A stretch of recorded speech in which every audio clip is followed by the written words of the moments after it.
Mr. Jordan for his opening statement. Thank you, Mr. Chairman. Thank you, Mr. Chairman. You mentioned in your opening statement we could be spending our time on improving our nation's security. Yes, we could, and we have tried to do that for now almost 2 years. We have a border that is no longer a border. We'd love to talk about it. We'd love to talk about the fact that we went from safe streets to record crime in every major urban area and try to figure out how we can help those situations, but you guys won't do it. I think I speak for every Republican member on the Judiciary Committee, probably every Republican member in Congress. We would love to focus on those issues, but you won't do it. You talked about the F.BI, and we shouldn't be disparaging the F.BI. I agree, the vast majority of the Americans, I think your quote was Americans doing their job at the F.BI. I agree with that. They're good people. In fact, we know of 14 of them who've come to our office as whistleblowers and talked about the political nature that overwhelms the Washington field office and the F.BI. That's our concern. The F.BI lied to the FISA court. The F.BI altered evidence to the FISA court. That's not Republicans on the Judiciary Committee saying that. That's Michael Horowitz, the Inspector General. And they did so they could spy on President Trump's campaign. They even had a woman pose as someone else, use the name Azra Turk to bump into one of the people who worked on the Trump campaign. You know what they call that? Spying. They did it. The Comey memos, he leaked them to get a special. Okay, we can go. I don't want to go through all the history, but it's worth. I think it is worth just pointing to that. That's what happened at the F.BI, and now we have this, the issue in front of us. Why this resolution of inquiry is so necessary. Last month, the F.BI took the unprecedented step of raiding the home of a former president of the United States. Never happened in American history. And I would point out, not just the former president, but the likely presidential candidate for the Republican Party to run against the very Justice Department the Biden administration had go raid his home. The raid on the president's residence represents a shocking escalation of Biden administration's weaponization of law enforcement resources against its political opponents. The American people deserve transparency and accountability, and that's why this ROI is necessary, not some heavily redacted affidavit. We want to know the truth. The Biden DOJ is hidden behind a formal policy of not commenting on the investigation, all the while engaging in selective leaks of salacious accusations without any context to them. In fact, on August 11th, 2022, last month, Attorney General Garland addressed the search for the first time, had a press conference, and he said, "I have made clear that the Department of Justice will speak through its court filings and its work." Well, if you made it clear, why'd you have to give a press conference? Why'd you go talk about it? On the very same day, though, the Washington Post reported that F.BI agents were seeking quote, classified documents relating to nuclear weapons, according to leaks from, quote, people familiar with the investigation. So much for letting the court filings speak for your work.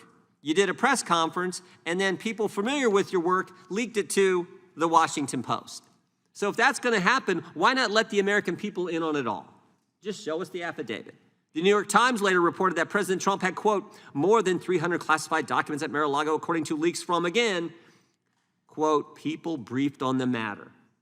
So it's fine for the F.BI to go leak it, but the American people can't see what the whole basis is in the affidavit itself. And Mr. Chairman, there's no reason this raid was necessary. Until the raid, we had seen ample evidence of cooperation. In January of 2022, President Trump voluntarily turned over 15 boxes of material. In May, President Trump voluntarily accepted service of a grand jury subpoena that sought documents bearing classification markings. Throughout June of 2022, the Department and President Trump's lawyers engaged in discussions about the matter. On June 2nd, President Trump, through his lawyers, invited F.BI to visit Mar-a-Lago to retrieve responsive documents. On June 3rd, the Department and F.BI officials visited Mar-a-Lago, and President Trump allowed them to inspect his storage room, even provided responsive documents during the visit. During the visit, President Trump told them, quote, whatever you need, just let me know. On June 8th, the F.BI requested that the president further secure the storage room, which he did. Despite all of this, the Attorney General personally approved the decision to seek a warrant for excessive and unprecedented access to President Trump's private home. During the Biden administration, the department has shattered public confidence in the equal application of the law. The department has filed politically motivated lawsuits against Republican-led states, artificially inflated domestic violence extremism statistics. We know that because a whistleblower has told us that they're juicing the numbers. And he's used counterterrorism resources to target parents at school board meetings. And again, we know all that because brave whistleblowers at the FBI agents have come forward and talked to us. The department has also selectively prosecuted and investigated political opponents of the Biden administration. A pattern has also emerged of Attorney General Garland seeking to prosecute cases against political opponents through leaks to friendly media sources rather than the courtroom. These actions not only undermine the stated mission of the department, they violate the most fundamental tenets of our country. That's why it's critically important that we get access to the unredacted affidavit. We must begin the process of bringing accountability to this agency. I would urge support for the resolution. Thank you, Mr. Chairman. Would yield back. Gentleman yields back. Without objection, all other opening statements will be included in the record. I now recognize myself for purposes of offering an amendment in the nature of a substitute. The clerk will report the amendment. Amendment in the nature of a substitute to HRES 1325. Without objection, the amendment in the nature of substitute will be considered as read and shall be considered as base text for purposes of amendment. I will now recognize myself to explain the amendment. This amendment makes only technical changes to the underlying resolution, such as including President Biden's name. Otherwise, the amendment makes no substantive changes. I yield back the balance of my time. Are there any amendments to the amendment in the nature of a substitute? For what purpose does the gentlelady from Texas seek recognition? Mr. Chairman, to strike the last word. Gentlelady is recognized. There's such a collegiality in this committee, Mr. Chairman, that I hesitate to comment on the remarks of my distinguished ranking member. But we are here today in a bucket of falsehoods and absolute absurdity that tries to, if you will, fix the lean-to that's about to fall down. And that is America's commitment to democracy. You can always distort the facts.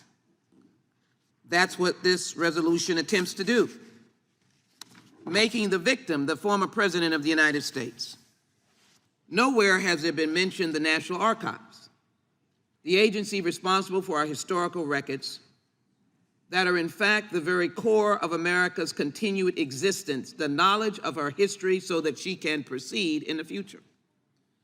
No one has commented on the very friendly manner in which, appropriately, that the National Archives asked for documents, and that the only way those documents were responded to was the intervention of the Chief Legal Officer of the United States of America. Yet, those documents allegedly were presented, as my colleague from Ohio said, in the most eager way, completely inaccurate. And I think the ultimate insult is the fact that sworn officers of the court, the lawyers of the former president, indicated that they had given all documents. Chairman, that is not true. All the documents were not. The imperativeness of the subpoena was as evidenced in that famous picture on the Time magazine, almost gave most of us who deal in issues of national security and classified information, as members have done over the years of their service, a panic attack. Documents scattered across on the floor, potential negative information or maybe classified about heads of state, now evidence suggesting that information about nuclear capacity on our allies or with our allies, and then this tirade. Republicans should defund the bureaucracy. We should fire the IRS. We should fire the FBI agents who are abusing authority. A member of this committee, he knows who he is. Enough is enough. The FBI needs a complete house cleaning. The FBI is off the rails. All members of the Judiciary Committee, Republicans.